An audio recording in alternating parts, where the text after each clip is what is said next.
Coucou tout le monde et bienvenue dans Mood Podcast. J'espère que vous allez bien. Moi aujourd'hui ça va très bien et du coup aujourd'hui on se retrouve dans un nouvel épisode de podcast. Voilà, donc je fais un petit épisode de podcast aujourd'hui en vidéo aussi, donc si jamais mon podcast est dispo sur Spotify et j'essaye tant bien que mal qu'un jour il soit dispo sur d'autres plateformes, ça va venir très bientôt, mais du coup je le fais aussi en vidéo pour cette semaine. Voilà, et aujourd'hui de quoi on va parler? On va parler d'un sujet un peu pas très gai, j'ai envie de vous dire, c'est le fait de faire un burn-out. Donc voilà, donc comme d'habitude, petit disclaimer, je ne suis pas psychologue, psychiatre, médecin, tout ce que vous voulez. Je partage seulement mes expériences ou des expériences que j'ai pu connaître à travers d'autres personnes, etc., ou juste des sujets dont j'ai envie de parler. Je vais d'abord définir qu'est-ce que le burn-out avec des définitions, les symptômes. C'est des symptômes que j'ai trouvés sur internet et on va parler du fait de vivre un burn-out, etc. en s'appuyant sur des expériences que j'ai pu entendre ou que j'ai pu vivre. Donc c'est parti, let's go. Est-ce que vous aimez bien le petit coin cocooning que j'ai fait avec la petite lumière et tout?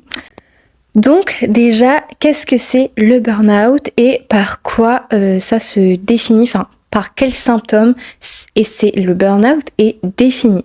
Donc comme je vous ai dit, j'ai pris la définition sur internet et internet nous dit que le syndrome d'épuisement professionnel, donc appelé burn-out, combine à la fois une fatigue profonde, un désinvestissement de l'activité professionnelle et un sentiment d'échec et d'incompétence dans le travail. Donc il va d'abord se traduire par des signes physiques comme une fatigue permanente, mal de dos, insomnie, migraine, maux de ventre, infections fréquentes, etc. Donc par exemple tomber beaucoup malade.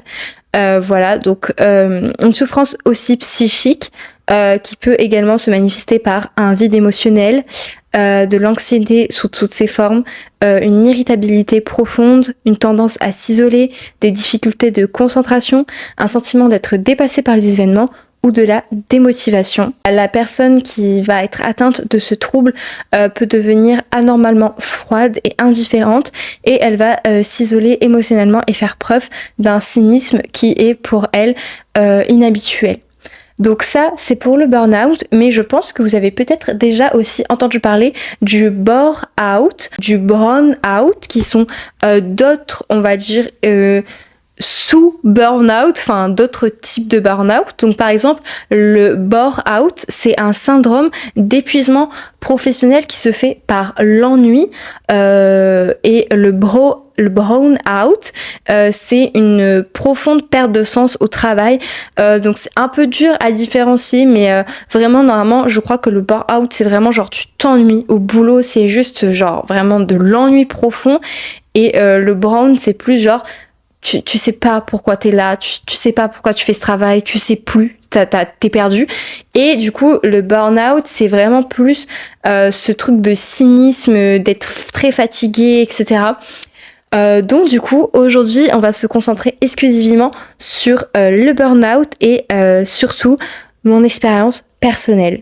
Donc en fait, pourquoi je parle du burn-out aujourd'hui, c'est surtout pour faire de la prévention et aussi dire que malheureusement ça peut arriver aux jeunes, parce que je pense que peut-être que pour certains d'entre vous, vous êtes comme moi, vous vous êtes dit ouais, le burn-out ça arrive aux personnes qui sont dépassées pour leur travail, qui s'ennuient au boulot, qui aiment pas leur taf, qui du coup sont fatiguées, machin, etc. Enfin, en mode que ce sont des personnes qui sont perdues au travail et que ça arrive que aux gens de 30, 40 ans, 50 ans qui sont dans la même boîte et qui s'ennuient. Et ben, spoiler alerte, non. Le burn-out, ça peut aussi arriver aux personnes jeunes. C'est très fréquent même, mais moi je le savais pas. Je pensais vraiment que c'était aux personnes plus âgées, on va dire. Mais du coup, voilà. Donc c'est pour faire de la prévention aussi, pour dire que malheureusement, aussi des jeunes personnes peuvent être atteintes du burn-out, et que c'est pas parce que tu es une jeune personne que ce n'est pas quelque chose à prendre au sérieux. Voilà. Alors, pour vous remettre dans le contexte, parce que c'est vrai que j'en ai pas trop parlé sur ma chaîne YouTube, j'ai fait un peu la meuf muette sur ce sujet-là.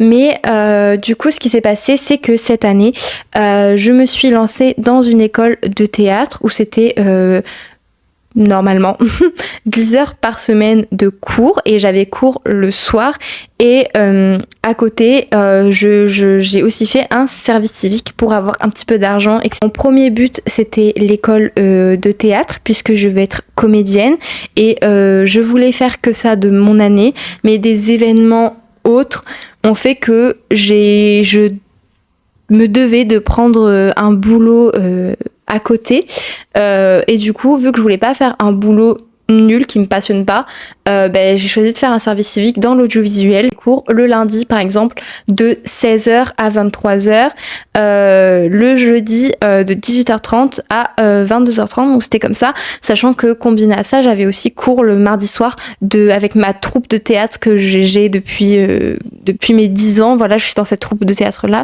donc le mardi j'avais aussi ces cours là et mon service civique c'était la journée, c'était de 9h à 17h tous les jours, sauf le lundi et le vendredi, je finissais un tout petit peu plus tôt.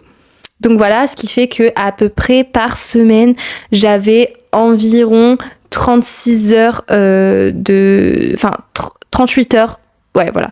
J'étais à peu près à 38 heures, sans compter les vidéos YouTube qui me prennent un temps fou à faire aussi parce qu'il faut avoir l'idée, tourner la vidéo, faire le montage. Et on se sait, pour ceux qui font des vidéos sur YouTube et qui font des vidéos, ça demande quand même énormément de temps aussi à faire. Donc, même si c'est ma passion, et dans tous les cas, tout ce que je faisais, c'était ma passion, on va dire que dans mon emploi du temps, j'avais plus de 40 heures de passion à entretenir. Donc, voilà.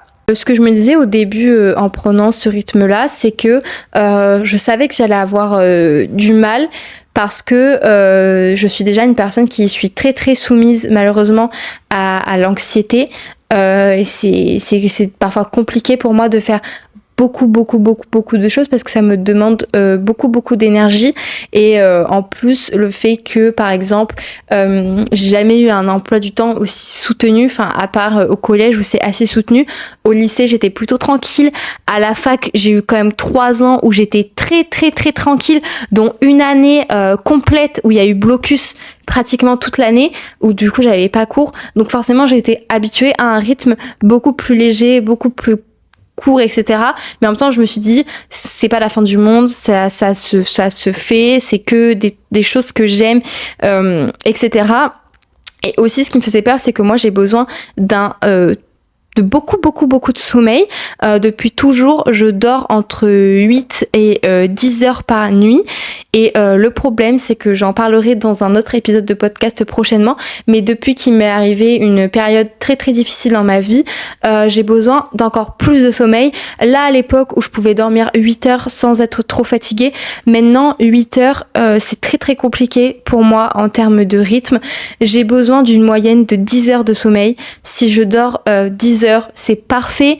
9 heures, c'est bien, mais c'est pas assez.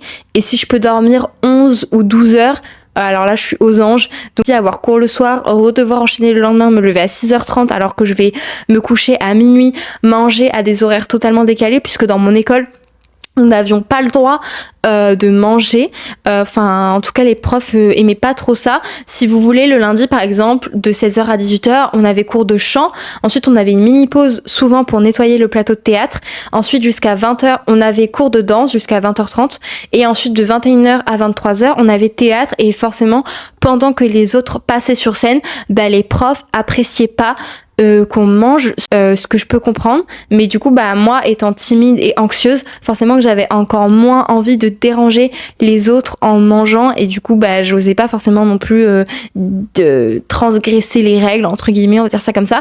Et au pire c'est pas grave meuf, tu vas tenir, c'est qu'une année comme ça, c'est pas la fin du monde, c'est que des trucs que tu aimes, voilà quoi. Et sachant qu'à côté aussi j'avais toute la vie en appartement à gérer puisque comme vous le savez cette année j'ai pris un appartement et du coup forcément c'est moi qui dois faire à manger, c'est moi qui dois faire toutes les tâches ménagères, enfin voilà, même si on vit à deux avec mon copain, forcément je dois quand même faire des trucs dans la maison, je pouvais pas rien faire non plus, donc il y a aussi toute cette vie là à gérer d'appartement. Et aussi ce qui s'est passé c'est que l'école ça a commencé à être un petit peu compliqué parce que les profs ils nous lâchaient sais pas à l'heure pile et ça je déteste. Moi je suis une personne très très ponctuelle, j'arrive toujours à l'heure, même avant l'heure parce que moi je fais partie de la team qui dit que être à l'heure c'est être en retard. Par contre j'aime partir à l'heure. Voilà, genre à l'heure, si on me dit tu finis à 17h, je finis à 17h. Et les profs avaient tendance des fois à nous garder jusqu'à 23h30. Je crois que c'était le max qui avait eu de retard, 30 minutes, 40 minutes. Et ça me rendait ouf. Et du coup, très vite, à cause de ce rythme-là, mon rythme de vie, c'est totalement décalé. Comme je vous ai dit, du coup, je grignotais un peu entre 18h et 23h, mais du coup, je mangeais à 23h, donc du coup, je me couchais super tard, donc du coup, je me levais super tôt. Le théâtre, c'est quand même pas rien. Faut faire beaucoup, beaucoup de travail à côté. Et c'est ça, en fait, on peut se dire, ah, mais 10 heures d'école, c'est rien, 10 heures de cours, c'est rien, etc. Mais quand je suis en théâtre, t'auras toujours beaucoup, beaucoup, beaucoup de travail personnel à fournir, que ça soit l'apprentissage des textes, révision des cours de danse, révision de cours de chant et ça c'est des choses qu'on prenne pas en compte mais ça peut prendre facilement beaucoup de temps. Il y avait les répétitions à côté en plus et moi je pouvais jamais être là aux répètes, je pouvais jamais sortir avec les gens parce que eux, les gens de mon école ils se voyaient en dehors etc parce qu'ils avaient pas forcément les mêmes contraintes que moi. Moi j'ai jamais pu venir à une de leurs soirées ou de leur après-midi, enfin voilà quand ils se voyaient. Et au répète, j'étais toujours en retard ou du coup on devait trouver d'autres créneaux pour moi, du coup ça créait des discords dans les groupes parce que personne n'était jamais dispo au même moment, etc. J'ai commencé à envisager d'arrêter l'école. Alors pourquoi pas le service civique parce que ça aurait été plus logique, c'est parce que sous service civique je suis sous un contrat. J'ai de l'argent. Donc au début, j'avais essayé de négocier avec mes profs, par exemple, pour finir plus tôt de théâtre. Ils étaient d'accord, sauf que j'osais pas trop demander, ils étaient toujours occupés, donc c'était compliqué pour moi d'aller vers eux, en plus avec mon anxiété sociale.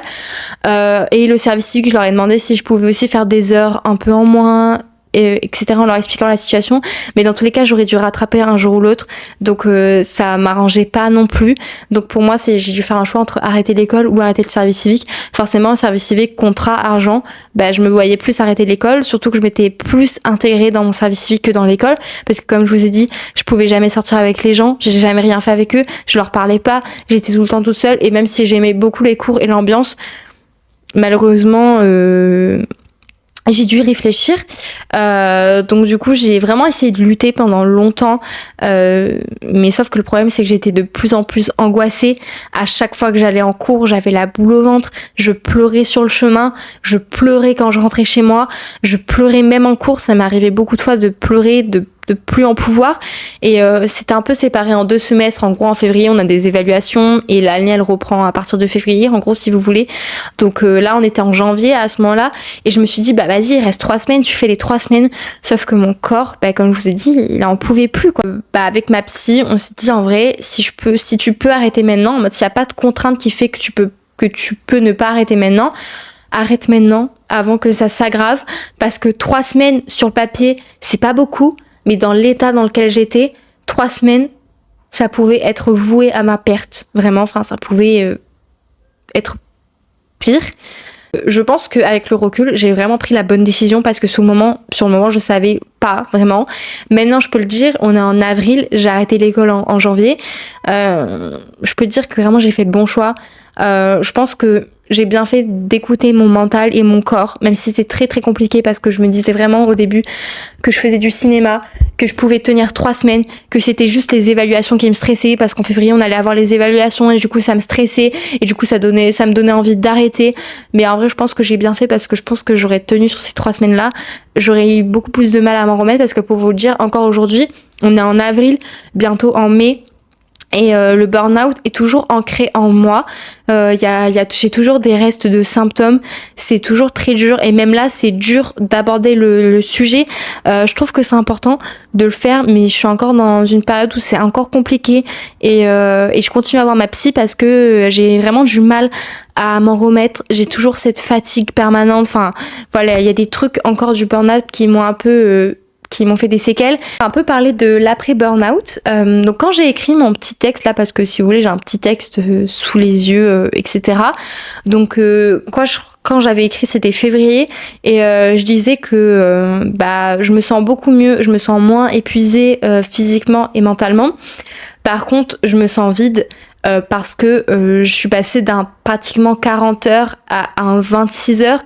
Donc forcément, j'ai beaucoup envie de rentabiliser ce temps qui m'a été enlevé, enfin ce temps qui m'a été donné. Donc les 10 heures que j'ai en moins dans mon emploi du temps, j'avais très très envie de les combler, sauf que c'est pas le but. D'abord, repose-toi ma chérie, genre vraiment, n'essaye pas de combler les heures qui te manquent, juste prends ces heures-là pour te reposer plutôt.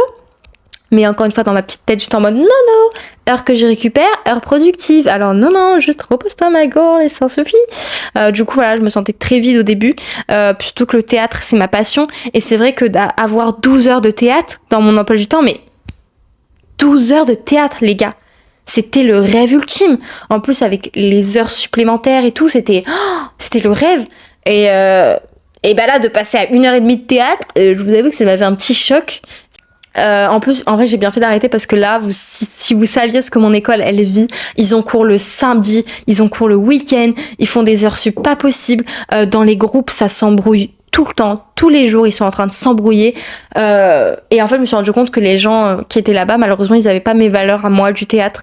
Donc, je suis très contente d'avoir arrêté aussi pour tout ça, avec le recul, vraiment, aussi parce que je sais que je rate rien, parce que cette année-là, c'était peut-être pas cette année là pour ça, avec ces bonnes personnes là, parce que ils sont vraiment en train de douiller, et ça aurait été juste ça aurait pas été possible dans l'état des choses de continuer.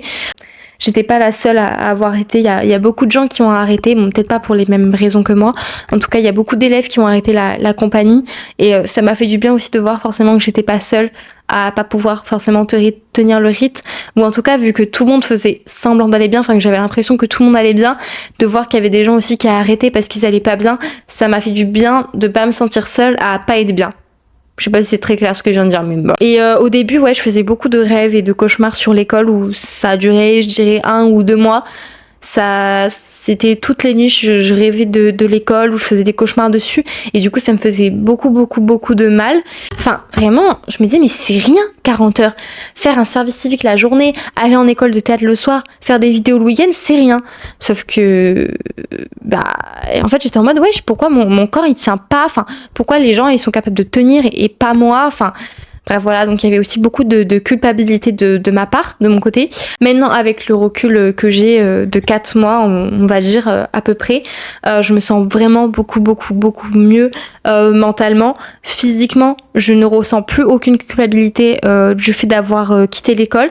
J'ai appris à me reposer et à pas remplacer mes 10 heures par voilà. Et je regrette pas du tout, je suis vraiment contente d'avoir arrêté l'école. Et comme j'ai dit, le burn-out, ça reste un peu en moi des fois. Il y a la fatigue. La fatigue, c'est resté. Ce qui est crise d'angoisse, etc., c'est parti. Crise de colère, voilà. Mes émotions sont redevenues à la normale. Je fais plus de crise d'angoisse, je fais plus de crise de colère. Voilà, c'est juste la fatigue qui m'est un petit peu restée, et ce besoin de vouloir tout contrôler. C'est-à-dire que l'épuisement professionnel, donc le burn-out, ça peut vraiment arriver à n'importe qui, dans n'importe quelle circonstance. C'est pas parce que tu fais un 50 heures que ça va t'arriver ou pas. C'est pas parce que tu fais un 20 heures ou un 15 heures, j'en sais rien, que ça va pas non plus t'arriver. Et c'était ça qui était très dur, parce que vraiment moi je l'associais aux gens qui avaient beaucoup de boulot, et forcément ils faisaient un burn-out parce qu'ils avaient beaucoup de boulot. 40 heures, c'est beaucoup pour des gens. Ça l'est pas vraiment pour moi. C'est une sorte de moyenne, on va dire. Je pense que c'est quand même un peu beaucoup, mais je sais pas, moi je le vois pas comme... En fait, avec le métier que je veux faire, 40 heures, je me dis que c'est rien, parce que je me projette dans le métier que je veux faire plus tard. Mais c'est vrai que ça peut paraître beaucoup. Et du coup, voilà, ça dépend pas du nombre d'heures, ça dépend pas de si vous aimez votre boulot ou pas. Enfin, voilà, comme j'avais vu une vidéo d'une femme justement qui était youtubeuse et qui faisait tout ce qu'elle aimait, youtubeuse et ça, et qui a quand même fait un burn-out. Et voilà, peu importe le métier que t'as, peu importe si c'est ta passion ou pas, enfin, tu peux malheureusement être atteinte de l'épuisement professionnel, et surtout écouter votre corps et votre mental, même si c'est très très dur, enfin parce que vraiment, genre je vous jure, parlez pour moi, hein, parce que mon corps, j'écoutais pas, mon mental, j'écoutais pas, je me disais juste franchement t'es qu'un caca, tu sais jamais rien faire, t'es rien qu'un déchet, tu fais du cinéma, etc., etc., etc. C'est important de prendre soin de soi. Et si jamais, comme moi, vous n'avez pas le recul, où vous dites que vous faites du cinéma, etc., allez quand même voir quelqu'un pour en parler, que ce soit votre médecin, une psychologue, un psychiatre, peu importe. Allez voir quelqu'un pour en parler, parce que dans tous les cas, ce que vous aurez à dire et ce que vous ressentez, ça sera légitime. Vraiment, peu importe la situation, ce que ressent votre corps ou votre mental, c'est légitime. Peu importe si vous avez une vie de rêve, parce que moi, c'est aussi ce qu'on m'a dit. On m'a dit, mais Elfie, pourquoi t'es tombée malade alors que t'as une vie de rêve, enfin, que t'as tout ce qu'il faut pour toi, t'as un appartement, t'as un copain, t'as des parents qui t'aiment, pourquoi je tombe malade en fait, pourquoi tu vas jusque là, c'est pas quelque chose qu'on contrôle non plus, hein, forcément. Moi j'ai jamais demandé à être en épuisement professionnel, hein, voilà, je n'ai pas demandé ça, donc peu importe la vie que vous avez, c'est totalement légitime, et surtout c'est dangereux de pas prendre soin de sa santé mentale, de sa santé physique. C'est un podcast un peu compliqué à faire. En vrai, c'est un sujet qui est vraiment difficile encore pour moi. C'est pour ça que j'ai aussi pris beaucoup de temps à faire ce podcast-là, parce que c'est récent, que ça me touche encore aujourd'hui, que ça m'a fait beaucoup de peine. Et donc il était dur à enregistrer, je l'ai beaucoup repoussé. Maintenant je suis contente de l'avoir fait. Je pense que je suis même plus contente de l'avoir fait dans l'émotion un peu, de l'avoir fait dans le tas. Je sais pas, je me dis que c'est peut-être plus vivant comme ça. Donc, ce podcast est terminé. Prenez soin de vous, prenez soin de votre santé, peu importe ce que c'est. Et vous êtes légitime de ressentir ce que vous ressentez. Et je vous fais des très gros bisous. Et à la semaine prochaine, bisous!